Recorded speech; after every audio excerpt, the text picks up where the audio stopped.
네, 시청자 여러분 안녕하십니까. 전쟁 같은 주식장 내일 시장에서 승리할 수 있는 전략을 짜보는 시간 스타워즈 투나잇의 강성호입니다. 네, 안녕하세요. 임민소입니다. 스타워즈 투나잇은 여러분들과 함께 매일매일 1시간씩 주식장에서의 전략 함께 세워볼 텐데요. 네, 먼저 내일 시장에서 이길 수 있는 전략부터 세워보겠습니다. 작전명 시크릿에 준비되어 있습니다. 네, 또 투마로우 스타워즈도 준비되어 있습니다. 수익률 경쟁이 또 치열하게 있고 또 수익률이 굉장히 많이 올라간 매니저도 맞아요. 있죠. 오늘 출연합니다. 끝까지 함께 해주시면 좋을 것 같습니다. 그러면 작전 세우러 가보시죠.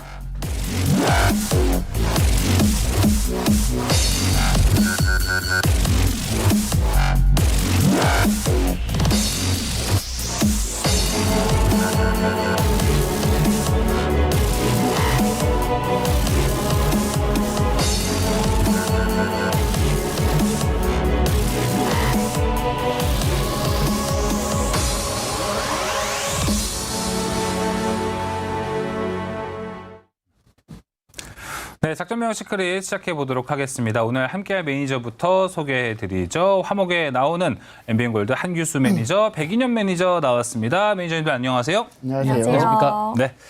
자, 일단 오늘 우리 시장 어떻게 마무리가 됐는지 지수와 수급 그리고 상승 종목 수도 한번 확인해 보도록 하겠습니다. 자, 오늘 우리 시장 모두 빨간불을 켰습니다. 코스피 0.39% 상승했고요. 9포인트가량 올라갔습니다. 2,535선까지 상승했고요. 코스닥은 0.51% 상승했습니다. 4.28포인트 올라서 839선. 내일이면 이제 또 840선을 눈앞에 두고 있습니다. 코스피에서는 오늘 410개 종목이 올라갔고요. 코스닥에서는 778개 종목이 상승했습니다. 네, 다음 수급도 살펴보도록 하겠습니다. 먼저 코스피 보도록 할게요. 코스피에서 기관의 매수세가 굉장히 크게 나왔습니다. 5,936억 원, 거의 6천억 가깝게 매수세를 보이면서 마무리가 됐고요. 외국인도 소폭 매수세를 보였습니다. 하지만 반면에 개인이 6천억 넘게 팔면서 마무리가 됐고, 다음 코스닥 살펴보면은 코스닥에서는 개인의 매수세가 굉장히 강했습니다. 2천억 넘게 매수세를 보였고, 그밖에 외국인과 기관은 파란불을 켜주면서 마무리됐습니다. 네. 자, 어제 필라델피아 반도체 지수의 영향도 있었고, 오늘 우리 지수는 강하게 좀 견고한 흐름을 가지고 좀 움직였습니다. 그러다 보니까 앞으로 다시 한번 또 이 추세가 이어질지, 그리고 연말까지 이 추세 어디까지 우린 상승장을 바라봐야 될지도 좀 궁금한데요. 한규수 매니저님, 네. 오늘 시장 어떻게 좀 바라보셨나요? 오늘 장은 좀 아쉬운 부분이 있죠. 예. 지수는 올랐는데 종목들이 이제 고르게 조금씩 올라갔는데 시장을 강하게 리드하거나 주도하는 종목이 좀 없어서 조금 아쉬웠던 그런 하루가 아니었나라는 생각이고요. 그래도 이제 다행스러운 건 뭐냐면 이제 지수가 미미하게 이제 신고가 행진에 나서고 있다는 얘기고, 또 그동안 이제 밀집된 횡보세를 기록하다가 우상향으로 돌고 있다는 것이 그나마 좀 살아나고 있는 그런 희망이 아닌가라는 생각이어서 앞으로 지수가 좀 더 올라갈 수 있는 가능성이 있고, 또 지수가 좀 더 올라가게 되면 지금 시장에 주도주로 부각되고 있는 반도체를 중심으로 해서 종목군들의 반등도 좀 더 강화되지 않을까라는 그런 기대감은 좀 가질 수 있는 그런 하루가 아니었나 이렇게 생각하고 있습니다. 알겠습니다. 지금 시장이 명확한 주도 섹터가 안 나오고 있습니다. 테마 그리고 이슈에 따라서 움직이고 있는데, 또 백인현 매니저님은 어떻게 보셨을지 궁금한데요. 일단 오늘 장 같은 경우 비슷한 의견인데요. 사실 12월 달 산타랠리를 기대하시는 분들이 많으셨을 텐데, 맞아요. 오늘 같은 경우에 온디바이스 AI 관련 종목들이 많이 장 초반에 급등을 했다가 장 후반에 들어서 차익 매물이 나오면서 많은 사람들에게 실망감을 안겨주기도 했고요. 그 외에도 개별 테마 위주로 많이 움직였습니다. 네. 위메이드뿐만 아니라, 그리고 최근에 이제 이정재랑 정우성이 제3자 배정 유상증자에 참여한 와이드 플레인의 관련 종목들이 최근 연이틀 급등하기도 했고요. 전반적으로 개별 테마 종목들이 많이 움직이다 보니까 많은 투자자분들이 그 개별 테마를 따라다니면서 매매를 하다 보면 오히려 물리는 경우가 많이 발생하곤 했는데요. 일단 여러분들 지금 12월 말까지는 아무래도 좀 전반적인 시장 흐름이 개별주 위주로 움직일 가능성이 많으니까 일단 방망이를 짧고 계속해서 대응하시면 좋을 것 같고, 네. 그리고 오늘 반도체 같은 경우에는 특히 온디바이스 AI가 밀리면서 후반 들어서는 반도체 후공정 쪽으로 오사트 업체들 위주로 많이 반등을 했거든요. 네. 네페스아크 그리고 SFA 반도체 이런 쪽으로 반등을 했기 때문에 여러분들이 후공정 쪽에서도 여러분들이 기회를 한번 찾아보시면 좋지 않을까라고 생각을 하고 있습니다. 알겠습니다. 업종별로 이야기도 해주셨고, 한 줄평이 지금 징글징글 이렇게 얘기해 주셨는데, 네. 저 앞에 있는 이 징글징글에 대해서 해석을 좀 해주셨으면 좋겠다. 진짜 징글징글하다라는 말입니까? 아니면은 좀 우리가 흥겹게 징글징글 징글벨 노래 부르는 흥겨움입니까? 전자죠. 징글징글하다는 의미이고요. 아. 사실 12월 달 진짜 많은 분들이 전문가들도 그렇고 이번에는 이제 진짜 산타랠리가 온다라는 분들이 많으셨는데 생각보다 여의치가 않습니다. 시장 상황이. 하지만 내년에는 계속해서 좋을 거기 때문에 네. 여러분들 희망 잃지 마시고 내년 1월부터는 본격적인 산타랠리 지켜보시기 바랍니다. 징글징글하게 희망 고문하는 시장. 하지만 작전 세워서 우린 또 네. 승리할 수 있는 전략 바로바로 세워보도록 하겠습니다. 자, 그럼 그 첫 번째 작전 보러 가시죠.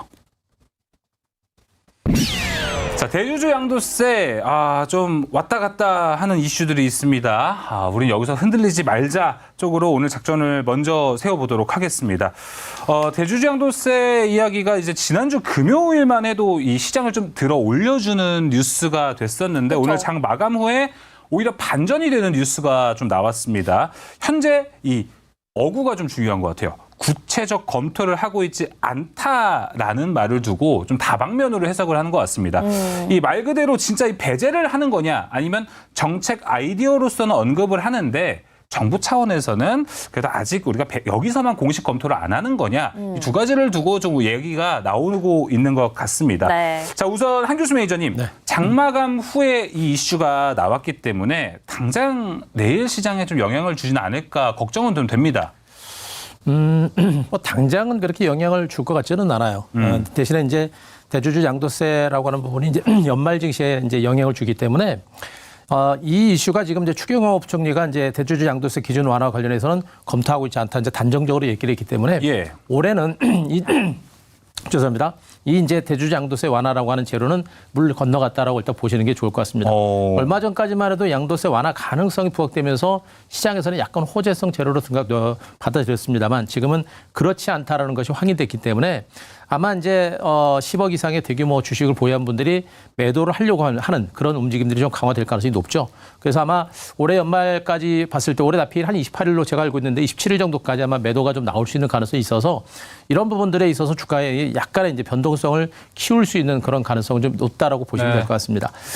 다만 저는 이제 대주주 양도세 완화라고 하는 부분에 대해서는 대주주 양도세라고 하는 부분에 대해서는 저는 그렇게 걱정을 많이 안 하는 게 뭐냐면 이거는 일회성 변수에 불과합니다. 그래서 대주주 양도세 완화 검토를 안 했기 때문에 올해 연말에도 일부 투자금 100억 이상, 10억 이상의 투자한 사람들은 일시적으로 매물을 내놓겠습니다만 그 다음 해에 다시 뭐 저가 매수에 들어오는 그런 형태가 반복되고 있고요. 또 특정 큰 자금을 투자한 종목군들의 경우는 기업 가치가 굉장히 좋은 종목들이 많기 때문에 오히려 대주주들이 물량을 털어내거나 주가가 밀리게 되면 오히려 그런 종목을 싸게 살 수 있는 어떤 기회가 될 수도 있습니다. 그래서 이 대주주 양도세 완화 검토를 안 하고 있다는 부분에 대해서 너무 신경 쓸 필요가 없겠고 이런 부분들은 일시적인 지나가는 변수에 불과한 만큼 너무 예민하게 안 보셔도 되지 않을까라는 생각을 좀 하고 있습니다. 알겠습니다. 전반적 여론을 보니까 너무 단기간에 이거 왔다 갔다 한 거 아니야? 그래서 이게 좀 실망감도 지금 많이 좀 나오고 있는 것 같아요. 네. 하지만 또 한교수 매니저는 이제 건너간 이슈로 정리를 해보고 오히려 이를 위해서 좀 주가가 빠진다면은 그때 좀 저가 매수 찬스로 삼아보자라고 이야기를 해주셨습니다.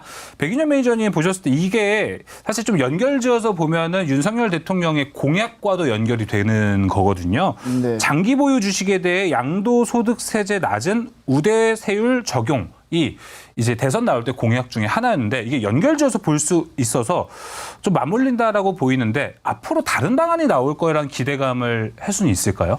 그럼요. 다른 방안이 나올 거라고 기대하고 있습니다. 일단 사실 대주주 양도세 지금 현재 10억을 뭐 30억이나 50억으로 인상하는 방안이 예. 지금 검토를 안 한다라는 얘기잖아요.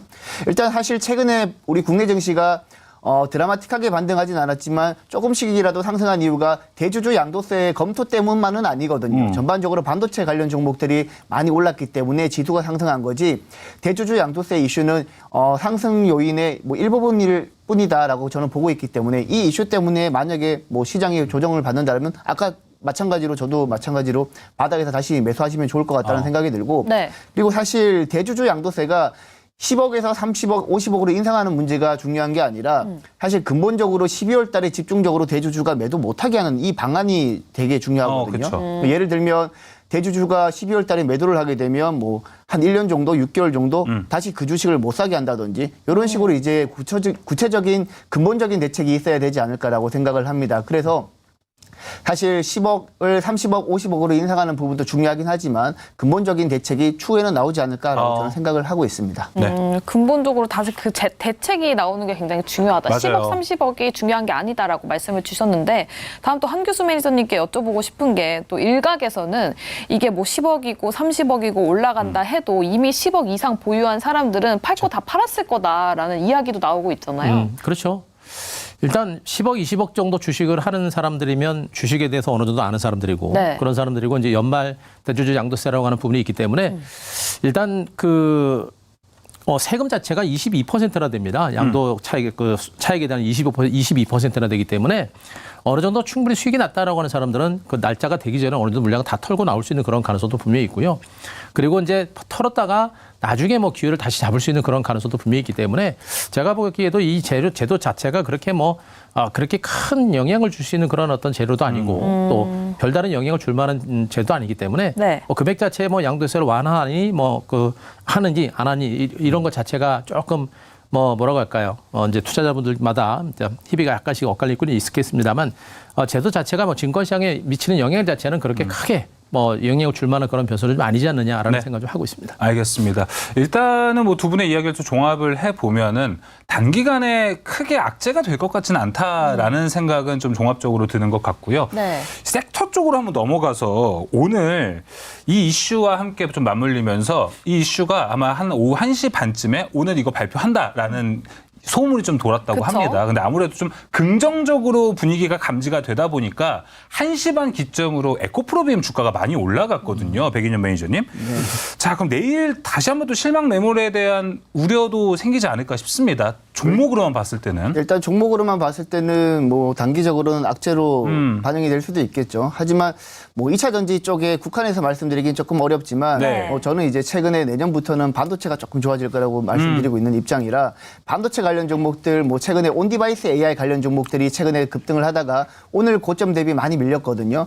일부 종목들은 차익 매물이 많이 나오기 시작을 했는데 저는 오히려 이 이슈 때문에 반도체 관련 종목들이 조정을 받는다라면 소재주라든지 전공정, 후공정 마찬가지로요. 네. 그쪽에서 조정을 받는다라면 오히려 여러분들 반도체 관련 종목들 많이 올라서 못 사신 분들한테는 오히려 이번에 조정의 기회가 될 수 있다라고 저는 생각을 하고 있습니다. 2차 전지 같은 경우에는 사실 에코프로비에 말씀하셔서 그런데 아직까지 전기차 수요가 우리가 드라마틱하게 확인할 게 많기 때문에 네. 2차 전지 쪽으로는 계속해서 올라간다라고 말씀드리긴 어렵지만 적어도 반도체 쪽은 당장은 조금 더 모멘텀이 더 부각되지 않을까라고 생각하고 그럼 혹시 있습니다. 반도체 안에서 보는 종목 따로 있으신가요? 아무래도 최근에 온디바이스 AI가 아무래도 부각되고 네. 있다 보니까 최근에 반도체 IP 생산하는 칩리스 업체라든지 팹리스 업체라든지 디자인하우스 쪽에서 많이 상승을 하고 있기 때문에 네. 그중에서 저는 팹리스 업체, 텔레칩스 자동차 쪽으로 아무래도 특화되어 있는 기업이다 보니까 네. 텔레칩스가 아무래도 향후에 조정을 받으면 더 부각되지 않을까라고 저는 생각하고 있습니다. 네, 양도세 완에서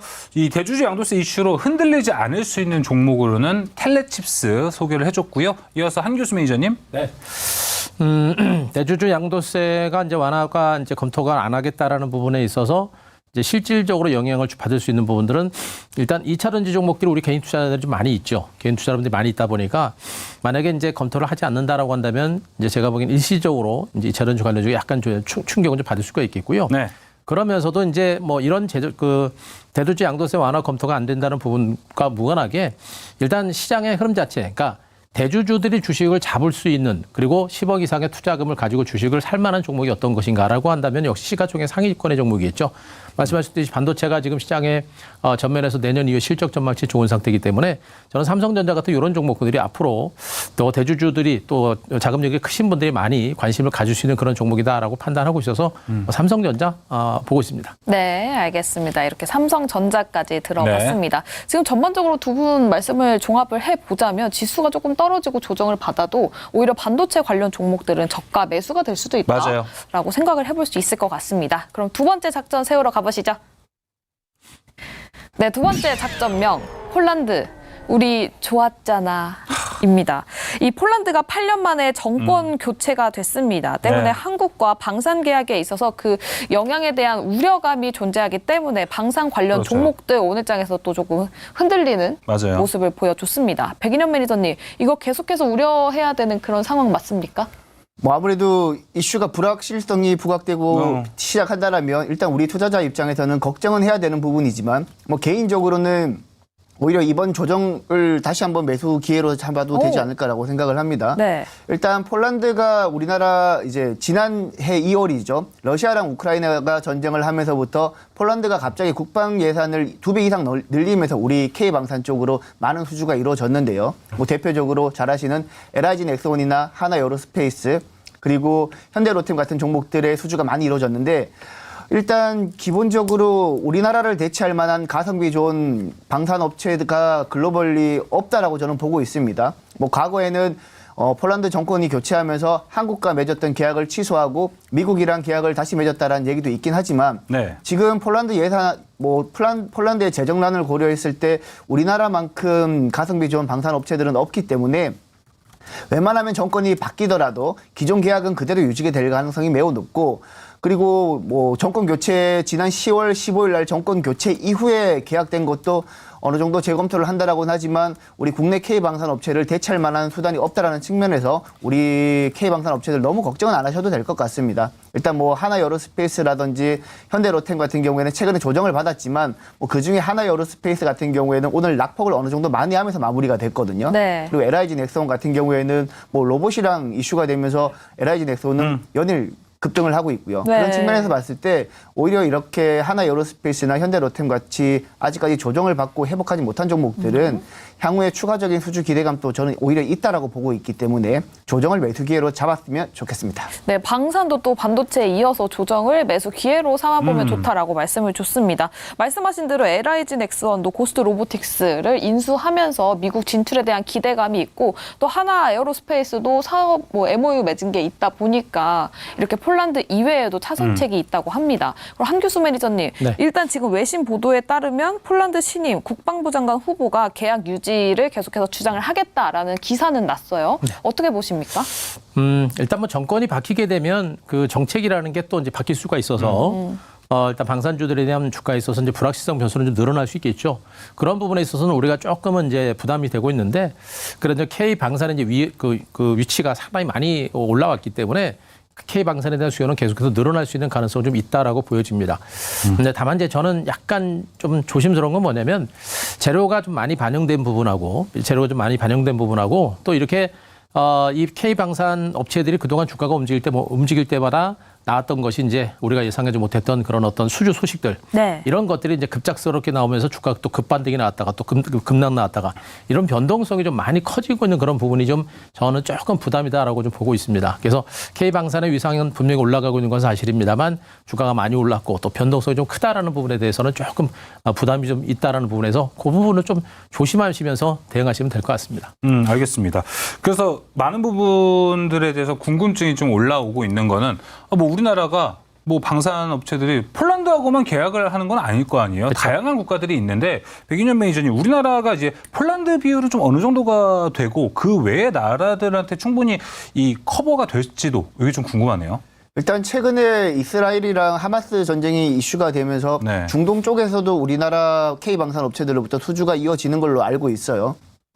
일단 작년에는 러시아랑 우크라이나 전쟁 때문에 이슈가 됐다라면 이번에는 중동 쪽 전쟁 때문에 우리 K방산 업체들이 글로벌 시장에서 가성비 좋은 방산 업체라는 인식이 계속해서 나오고 있기 때문에 이번에 중동 쪽에서도 수주, 아랍에미리트나 뭐 사우디 쪽에서 수주를 본격적으로 받기 시작하고 추가적으로 그 영역이 확대된다라면 충분히 우리 K방산 업체들은 기존에 쌓인 수주만 해도 충분히 몇 년 동안 먹고 살만한데 추가적으로 수주가 나온다라면 충분히 경쟁력이 있다라고 보고 있기 때문에 오히려 조정 시 매수 기회가 되지 않을까라고 생각을 하고 있습니다. 네, 그럼 조정 시 매수 관점이라고 얘기를 해주셨다 보니까 일단 뭐 종목을 듣는 것도 중요할 것 같은데 네. 오늘 장 추세로만 본다면 LIG 넥스원 같은 경우는 어제 호재가 있어가지고 오늘도 상승세를 좀 이어갔습니다. 네. 근데 시외 거래에서는 1%가량 좀 빠졌긴 했더라고요. 그래서 이게 과연 오늘 단기 좀 과열 물량이 와서 소화를 하는 과정이었는지 아니면 여기도 조금 이 폴란드 악재가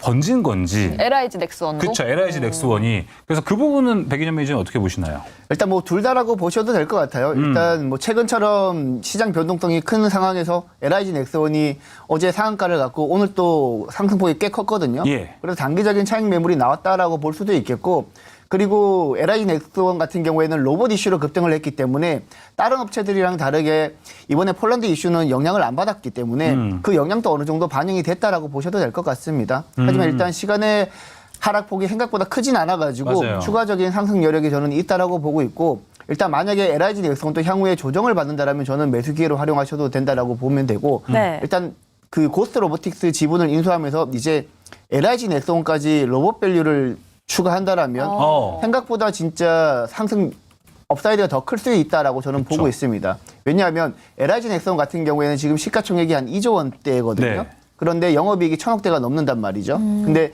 레인보우 로보틱스 인간형 로봇을 만든다라는 이유로 밸류가 3조가 넘어갑니다. 그쵸. 물론 이제 삼성전자가 제3자 배정 유상증자에 참여하면서 투자를 했다라는 이슈는 있긴 하지만, 객관적으로 비교했을 때 LIG 넥스원이 만약에 로봇 밸류까지 받는다라면 네. 상대적으로 너무 저평가되지 않았나라는 측면에서 만약에 LIG 넥스원이 만약에 조정을 받는다라면 이제는 로봇 기업으로도 한번 봐야 되지 않을까라는 생각을 해봅니다.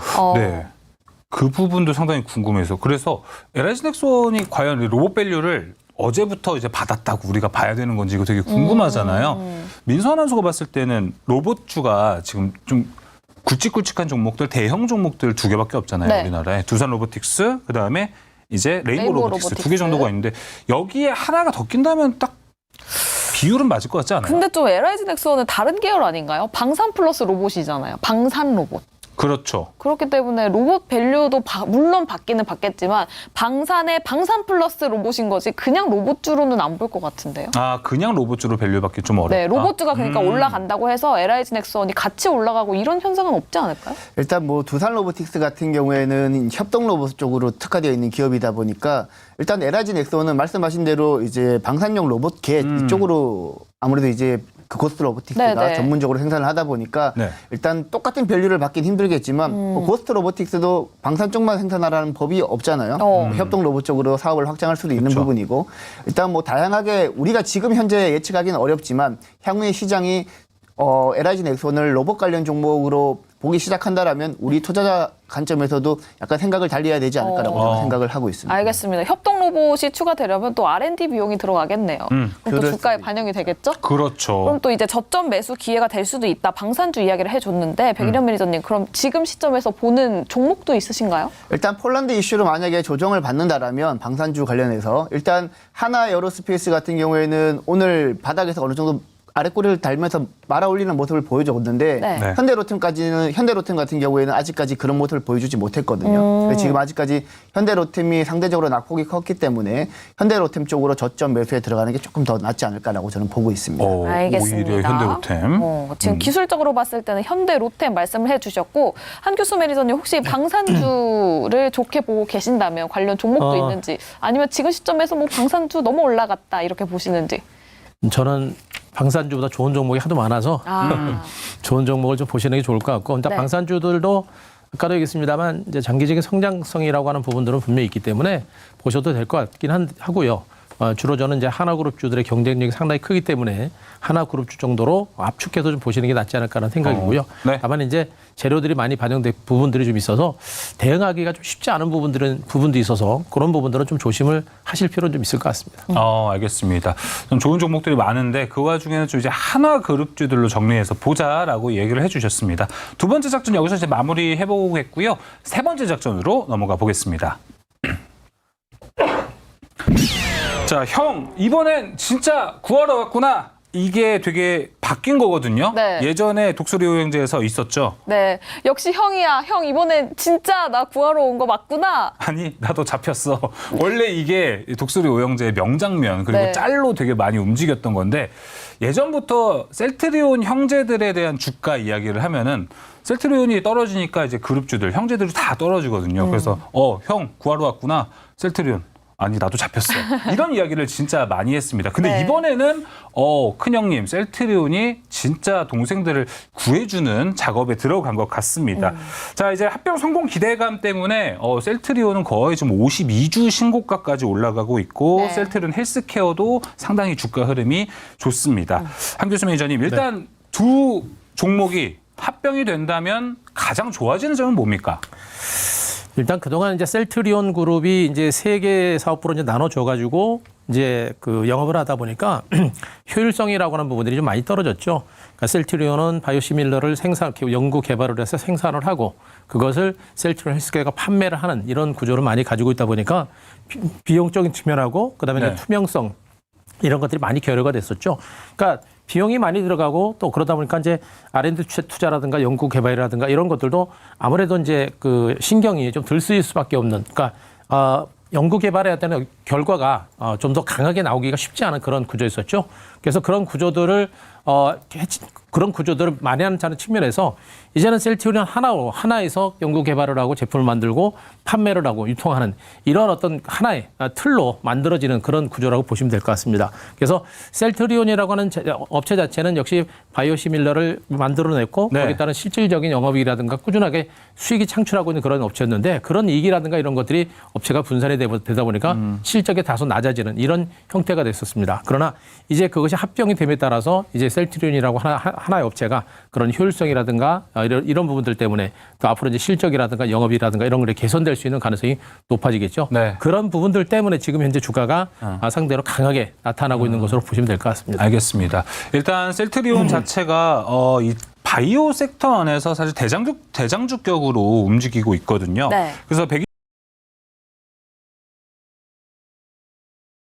매니저님 보셨을 때 이번에 셀트리온 주가도 잘 가고 전반적으로 분위기가 좋아진다는 건 네. 제약바이오 섹터 자체가 좀 좋아질 분위기로 갈 거라고 보시나요? 아니면은 이게 셀트리온 그룹주만의 일이 될 것이라고 보시나요? 일단 뭐 저는 전반적으로 바이오를 좀 좋아하는 입장이라서 그러니까요. 일단 셀트리온이 상승하게 되면 전반적으로 그 매기가 확산될 가능성이 높다라고 보고 있고요.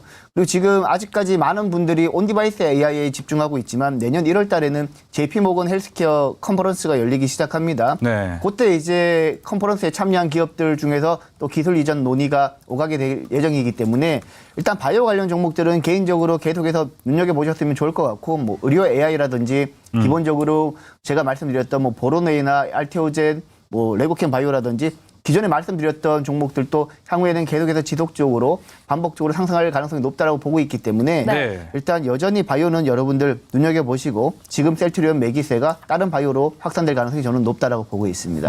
그러면 지금 굳이 셀트리온 그룹주들 들어갈 필요성은 없다라고 생각하시는 건가요? 그렇죠. 사실 지금 셀트리온이 많이 올랐잖아요. 그리고 제약바이오 항상 이야기하시면서 셀트리온 얘기하시는 거 거의 못 봤던 것 같아요. 맞아요. 사실 개인적으로 셀트리온이 옛날에는 이제 좋게 봤었지만 사실 셀트리온 합병 얘기가 지금 나온 게 아니라 한참 전부터 나왔었는데 네. 합병된다라는 이슈가 나온 다음에도 주가가 많이 흘렀거든요. 근데 지금 많이 지난 10월 달부터 많이 오르기 시작을 했는데 사실 저도 이렇게 많이 오를 줄은 몰랐어요. 그래서 다른 뭐 의료 AI나 이런 쪽으로 제가 집중을 했었는데 일단 셀트리온이 지금보다 더 추가적으로 상승하려면 새로운 모멘텀이 있어야 되지 않을까라고 생각을 합니다. 그래서 지금 셀트리온보다는 많이 오른 셀트리온보다는 아직까지 오르지 않은 바이오 종목으로 여러분들이 한번 눈여겨보신다라면 조금 더 기회가 있지 않을까라고 생각을 합니다. 그렇게만 말씀하시면 어떡해요? 종목을 말씀해 주셔야죠. 일단 제가 이제 바이오 쪽에서 눈여겨보고 있는 종목은 네. 이제 세포 전처리 자동화를 완성한 기업인 큐리옥스 바이오 시스템즈라고 이게 이제 기존에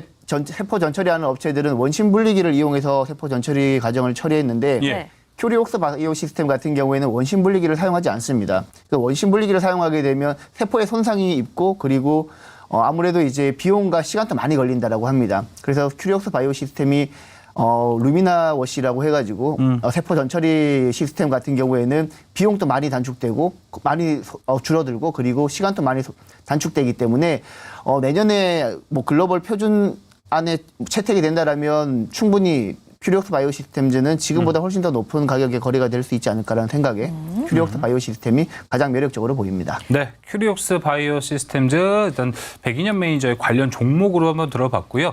이어서 한교수 매니저님 일단 셀트리온이 합병 이슈에 대한 이야기 한 가지만 더 여쭤보도록 하겠습니다.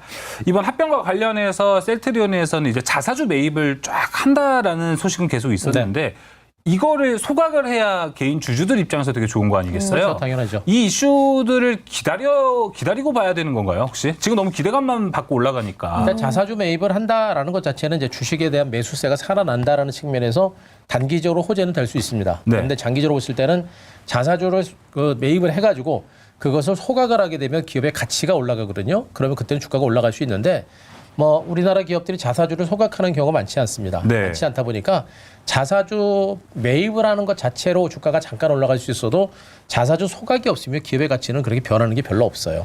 그래서 자사주를 매입한다는 것 자체는 일시적인 변수이고 정말 자사주를 소각을 한다고 한다면 그거는 주가가 굉장히 많이 갈 수 있는. 그러니까 지금 미국이라든가 선진국 같은 경우는 자사주를 매입을 해서 소각하는 경우가 많다 보니까 기업의 가치가 그만큼 높아지는 그쵸. 그런 경우가 많은데 우리나라는 지금 그게 많이 없고 우리나라 같은 경우는 자사주 매입을 통해서 그것을 오히려 이제 경영권을 유지하는 그런 방식으로 쓰이다 보니까 기업의 가치가 이제 상대적으로 그 부각이 못 되는 그런 경우가 많은데 자사주 매입이라고 하는 부분들은 역시 뭐 일시적인 호재 정도는 되지만 장기적으로 크게 주가에 영향을 줄 만한 요소는 좀 아니지 않느냐 이렇게 생각하고 있습니다. 반대로 소각 이슈가 나온다면 정말 우리가 그동안 셀트리온 그룹주들한테 의심했던 부분들은 아마 셀트리온 그룹에 전체적으로 불식되지 않을까 이런 좀 생각이 듭니다. 그렇다면 추가적으로 한 교수 매니저님 이쪽 안에서 뭐 셀트리온 이슈와 관련해서 뭐 셀트리온 관련주들 사볼만 합니까? 일단 좀 제가 봐도 좀 많이 올랐어요. 재료들은 이제 많이 선반영이 됐기 때문에 앞으로 이제 그 추격 매수에 나서는 것은 좀 부담이 되고요. 네. 다만 이제 셀트리온이 이제 셀트리온 헬스케어와의 합병에 따른 시너지 효과는 저는 있을 거로 보고 있습니다. 기본적으로 이 회사가 영업이라든가 이런 부분들이 실적이 나오고 있는 상태고 기존에 이제 바이오시밀러라든가 새로운 제품들이 미국이라든가 유럽 시장에 판매가 이어지면서 어느 정도의 시너지 효과는 분명히 나오고 있는 것으로 보고 있어서 단기적으로는 약간 쉬어갈 수 있어도 중장기적인 전망 자체는 좀 괜찮은 그런 상태이기 때문에 네. 셀트리온 그룹주들은 저는 뭐 중장기적으로는 좀 보셔도 되지 않을까 이렇게 생각하고 있습니다. 지금 또 올라가 있는 상태이기 때문에 지금 바로 진입을 하기보다는 좀 중장기적인 긴 호흡으로 살펴봐도 좋다라고 말씀 들어봤습니다. 그럼 네 번째 작전 세우러 가보시죠. 네, 네 번째 작전명 라라. 내기의 통역사입니다. 내기의 잘했어요. 캔디가 아니고 통역사입니다. 이 노래 부르기 싫었는데 성호 앵커가 그렇게 노래를 가로챘습니다. 부르라고 빨리. 부금을 깔았어요. 노래를 부르게 하려고 이렇게 또 부금을 깔아주셨네요. 네. 어쨌든 내기의 통역사 이게 바로 갤럭시 버즈 혹시 아십니까? 네, 알죠. 삼성에서 만든 이어폰인데 네. 이게 진짜 여기 다시 AI가 들어가면서 그러니까 여기에도 이제 온디바이스가 네, 되는 거죠. 바로 이제 통번역을 할 수 있다. 영화에서만 보던 그게 현실로 나올 수 있다. 그러니까요. 라는 기대감이 쭉쭉쭉 올라가고 있습니다. 일단 2024년 하반기 정도로 출시 예정에 있다고 하는데 백일현 매니저님 그때까지 기대감으로 계속 쭉 올라갑니까? 일단 뭐 갤럭시 버즈가 내년 하반기에 나온다라고 해요. 근데 내년 하반기 전에 이미 내년 초에 갤럭시 S24가 나오기 때문에 네. 온디바이스 AI 기대감은 내년 초까지 계속해서 이어질 가능성이 높고요. 그리고 내년 가을쯤에는 아이폰의 애플 16 시리즈가 또 나오기 시작합니다. 네. 거기에서도 온디바이스 AI가 탑재된다고 하니까 일단 온디바이스 AI는 내년 시장을 하나의 주도할 뭐 트렌드라고 저는 보고 있습니다. 일단 우리가 이제 스마트폰 같은 경우에도 여러분들이 사용을 하시다 보면 과거에는 교체 주기가 빨랐는데 최근 같은 경우에는 카메라 성능 빼고는 특별히 달라진 걸 우리가 못 느끼잖아요. 맞아요. 뭐 저 같은 경우에도 과거에는 한 2년마다 핸드폰을 바꿨다면 지금은 한 4년째 정도 쓰고 있는 것 같습니다. 그런데 스마트폰에 온디바이스 AI가 탑재되기 시작한다라면 새로운 교체 수요가 빠르게 더 늘지 않을까라고 생각을 하고 있기 때문에 네. 스마트폰 판매량이 사실 지난 3분기 글로벌 스마트폰 판매량이 전년 동기 대비 늘었거든요. 그런데 온디바이스 AI까지 가세하기 시작한다라면 내년도 생각보다 스마트폰 판매량이 훨씬 더 많이 늘지 않을까라고 저는 보고 있습니다. 그래서 지금 전반적으로 스마트폰 판매량이 늘 것에 대비해서 반도체 관련 종목들이 지금 상승하고 있는 이유이기도 하고요. 그리고 갤럭시 버즈 같은 경우에는 내년 하반기에 출시될 경우에는 갤럭시 버즈를 스타트로 해가지고 다른 이제 무선 이어폰 같은 경우에도 계속해서 온디바이스 AI를 탑재할 가능성이 높기 때문에 네. 뭐 전반적으로 반도체 관련 종목들은 내년에 정말 화랑기를 보여줄 가능성이 높기 때문에 여러분들 내년에 온디바이스 AI 관련 종목들이 없다라면 사실 지수 상승에서 소외될 가능성도 저는 높다라고 보고 있습니다. 그래서 여러분들이 포트 짜실 때도 반도체 좀 위주로 여러분들이 포트를 짜신다라면 조금은 더 현명한 투자를 하시지 않을까라고 저는 보고 있습니다. 어쨌든 온디바이스 AI 내년에도 계속해서 기대감을 가지고 올라갈 수 있기 때문에 내년에 포트에 무조건 있어야 된다. 가지고 가면 좋다라고 말씀을 주셨는데 한교수 매니저님 요즘 또 일각에서 또 이런 얘기도 있어요. 어쨌든 그 숫자가 찍히는 거 그리고 수요를 확인할 수 있는 거는 25년에 그 임팩트를 확인할 수 있다라는 말이 있는데 네. 때문에 24년에는 그만큼 수요가 받쳐주지 못하는 것 같다. 좀 삐걱대는 것 같다 하면 오히려 좀 조정을 받을 수 있다라는 얘기도 있더라고요. 온디바이스 관련주 말씀하신 거죠? 네. 근데 제가 보기 그건 아닌 것 같고요. 우리가 이제 로봇 테마주들을 예를 들어서 로봇 테마주가 초창기 초반에 올라갔을 때 뭐 5배, 10배까지 갔을 때 그들 종목이 실적에 찍혀서 간 건 아니에요. 그렇죠. 그리고 HBM 관련주들도 지금 당장 뭐 하이닉스가 급등할 때도 실적에 찍혀서 간 건 아닙니다. 네. 그만큼 그 시장이 새롭게 열리면서 그에 따른 기대감, 성장성이라고 하는 기대감 때문에 일단 주가가 올라간 것이고요. 2차전지도 그랬습니다. 초반에는 기대감이 있어 올라갔다가 나중에 충분하게 쉬었다가 나중에 실적이 따라주니까 더 갔거든요. 이것도 마찬가지입니다. 온디바이스 시장은 HBM 시장이 초반에 열려가지고 큰 세를 기록했듯이 온디바이스 시장도 이제 열리기 시작하는 시장입니다. 그러니까 제가 보기 시작도 안 했고 내년에 삼성전자가 갤럭시 S24를 이제 발표하면서 실질적으로 시장은 내년부터 열린다라고 보시는 게 맞을 것 같아요. 그러니까 지금은 온디바이스 시장 자체가 개화됨에 따른 기대감을 가지고 시세가 나는 것이기 때문에 시세의 강세는 저는 아직은 시작에 불과하다라고 보고 있고 중간에 가다가 뭐 잔파동이 나오고 출렁거리는 그런 과정들은 나오더라도 온디바이스 시장은 계속해서 커질 겁니다. 그러니까 새로운 시장이라고 보시면 돼요. 기존에 HBM 시장이 그랬듯이 이제는 그 클라우드 시장이 이제 스마트폰으로 옮겨갔고 그 스마트폰이 옮겨갔기 때문에 이제 스마트폰 수요가 늘어나고 또 온디바이스 장치에 들어가는 그런 어떤 새로운 칩 반도체라든가 이런 것들이 들어가고 또 그걸 묶는 패키징 시장이 만들어지고 또 PCB가 있고 이런 여러 가지 부품들에 대한 수요가 계속해서 확산될 수 있는 가능성이 매우 높겠죠. 그래서 저는 지금 온디바이스 시장 자체는 이제 만들어지기 시작하는 시장이고 HBM 시장에 보금가거나 내지는 그 이상의 어떤 강도 높은 성장세가 더 유지가 될 수 있는 가능성이 높습니다. 삼성전자만 보시면 안 돼요.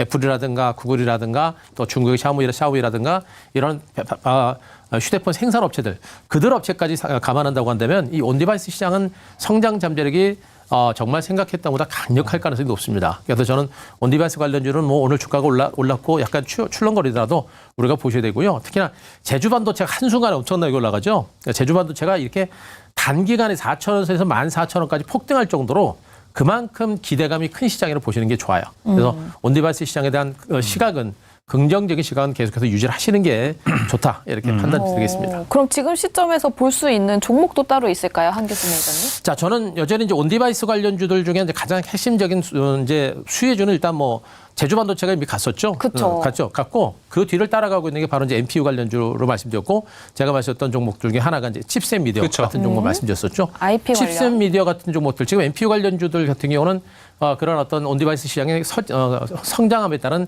실질적인 수혜주로 이제 부각이 되고 있는 겁니다. 그래서 저는 이제 칩셋 미디어 같은 이런 종목이 올랐습니다만 대장주 맥락의 제주반도체 뒤를 이어서 NPU 관련주가 따라가고 또 NPU 관련주가 따라가면서 지금 바닥권에 뭐 고영이라든가 일부 반도체 관련주들도 NPU 관련주 뭡니까?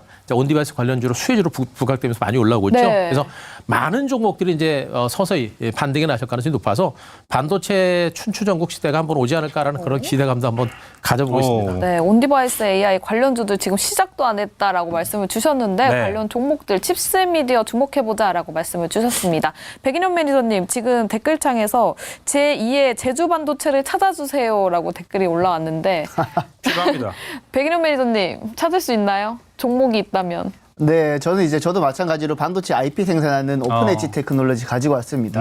잠깐 설명드리자면 반도체 IP 업체들이 IP를 생산하면 뭐 텔레칩스나 제주 반도체 같은 팹리스 업체들이 그 IP를 토대로 반도체 칩을 생산하고 뭐 디자인 하우스 업체들이 파운드리가 생산할 수 있도록 그 중간에서 가교 역할을 한다라고 보시면 되는데 가장 선단에 있는 게 바로 반도체 IP를 생산하는 칩리스 업체입니다. 그리고 말씀해 주셨지만 뭐 칩셋 미디어라든지 퀄리타스 반도체라든지 오픈 엣지 테크놀로지가 대표적인 반도체 IP 업체들인데 기본적으로 NPU 쪽 온디바이스 AI가 NPU 쪽 탑재를 한다라면 원래 NPU 쪽에 가장 특화되어 있던 기업이 바로 오픈 엣지 테크놀로지입니다.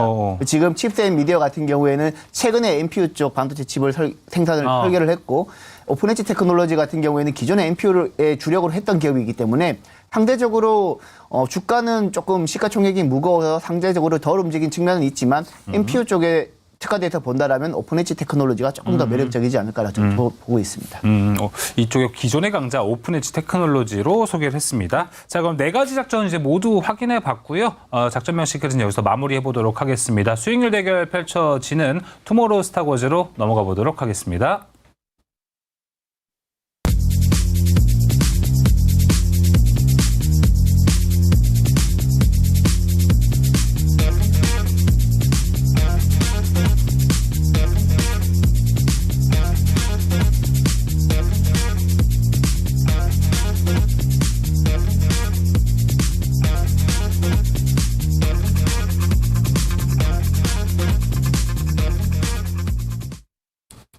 네, 투마로우 스타워즈 계속해서 이어나가 보도록 하겠습니다. 먼저 룰부터 설명드리도록 할게요.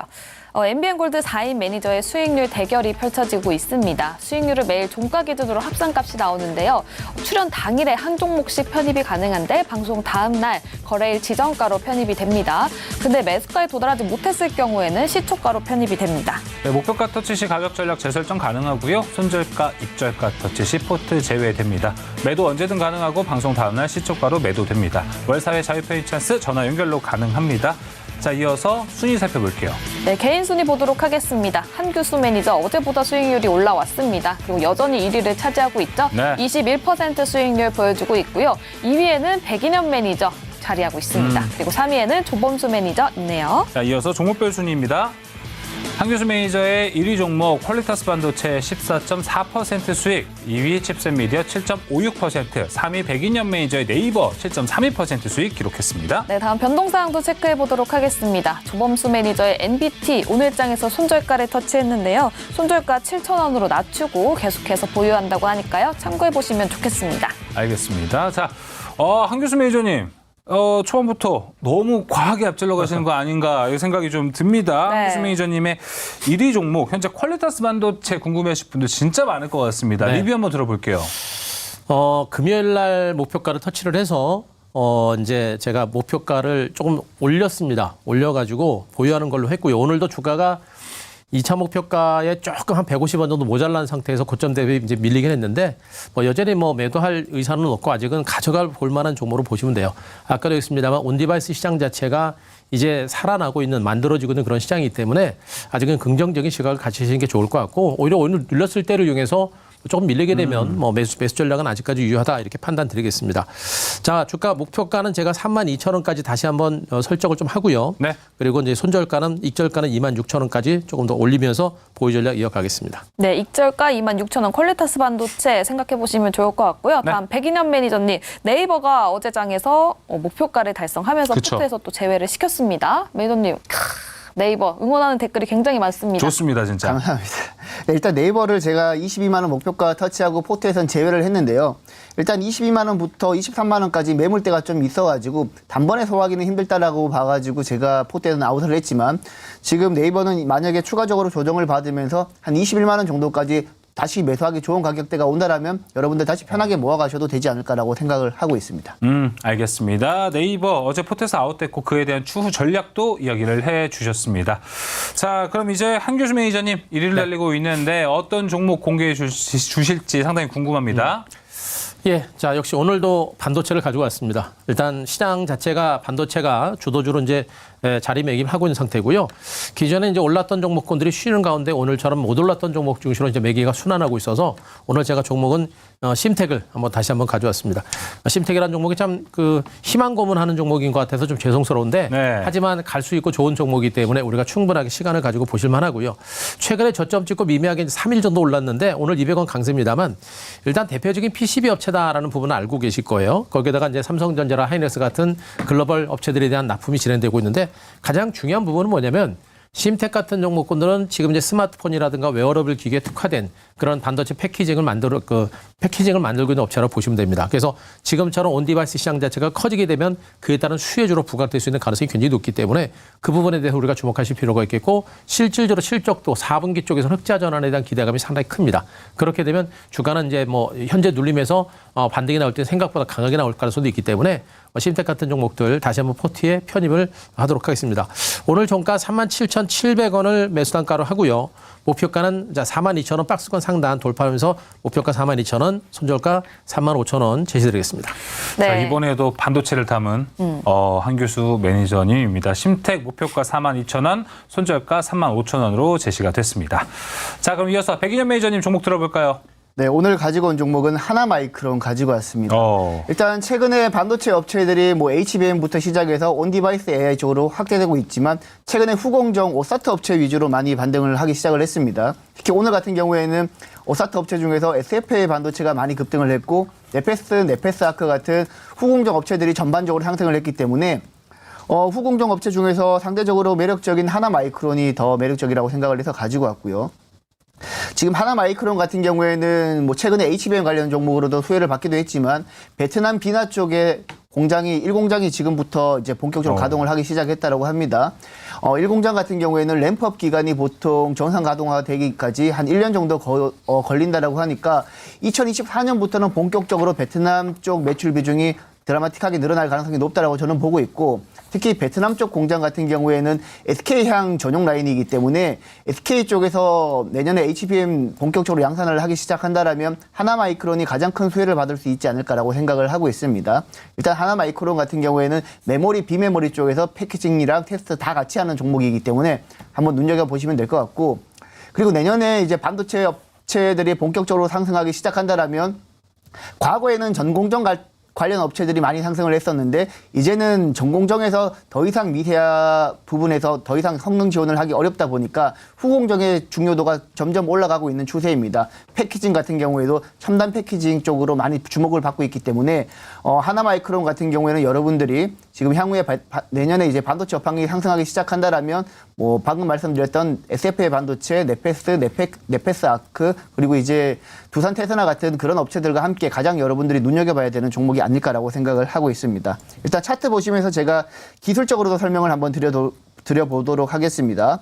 일단 하나마이크론 같은 경우에는 올해 연내 계속해서 상승세를 보이다가 지난 11월 8일 날에 34,500원 고점을 찍고 최근에 조정을 받은 상황이고요.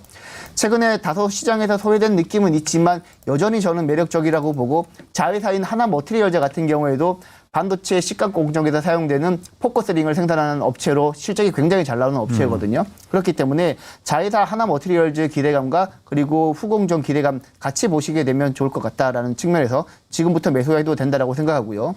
일단 매수 가격은 27,500원 제시하고 목표가는 32,000원, 손절가는 25,000원 제시하도록 하겠습니다. 네, 하나마이크론 목표가 32,000원, 손절가는 25,000원으로 제시됐습니다. 자, 그럼 이제 한규수 매니저와 백인현 매니저의 무료 방송 안내 들어보겠습니다. 먼저 한규수 매니저님. 네. 자, 내일 장 끝나고 3시 50분에 이제 무료 방송 준비가 되어 있는데요. 요즘 장세가 많이 좀 지지부진한 것 같아서 많이 힘드실 것 같습니다. 근데 제가 항상 말씀드렸듯이 지금 장은 시간이 걸리는 장이고요. 내년 증시는 시간을 가지고 보시면 충분히 기대하셔도 될 것 같습니다. 일단 연말 산타랠리 기대감들이 있으신데 가능성이 조금 있지 않을까, 크진 않더라도 좀 있지 않을까라는 생각이고요. 역시 지금 시장에서 가장 중요한 핫한 섹터 반도체 종목을 좀 집중적으로 분석을 드릴 거고 그리고 반도체와 더불어서 2차 전지 내 전고체 배터리 그리고 중국 증시도 최근에 이제 바닥을 좀 찍고 있는 것 같아서 중국 ETF 관련주까지도 제가 한번 분석을 드릴 겁니다. 내일 잠깐 나고 3시 50분 무료 방송 참고하시기 바랍니다. 네, 2023년 내내 좋은 수익률을 유지하고 있는 한규수 매니저의 무료 방송 많은 관심 부탁드리겠고요. 백인현 매니저님 무료 방송 있으신가요? 네, 내일 아침 8시에 유튜브에서 백인현 매니저 검색을 하시면 제가 무료 방송을 진행을 하고 있고요. 일단 뭐 시장 전반적으로 이슈 제가 체크해드리고 장 진입하기 전에 여러분들이 알아야 될 주요 뉴스에 대해서 제가 체크해드리고 관련 종목까지 제가 뽑아드릴 예정이니까 내일 아침 8시에 백인현 매니저 검색해서 들어오시기 바라고요. 그리고 제가 네이버 밴드도 운영을 하고 있는데 거기에도 다양한 정보 올려놓고 있으니까 네이버 밴드에서도 백인현 매니저 검색하고 들어오시면 제가 여러분들 투자하시는데 많은 도움이 될 만한 다양한 정보 올려드리도록 하겠습니다. 네. 두 매니저의 무료 방송 안내 도와드리면서 저희 이만 물러가 보도록 하겠습니다. 스타워즈 투나잇 오늘 준비한 소식 여기까지입니다. 네, 시청해주신 여러분 고맙습니다.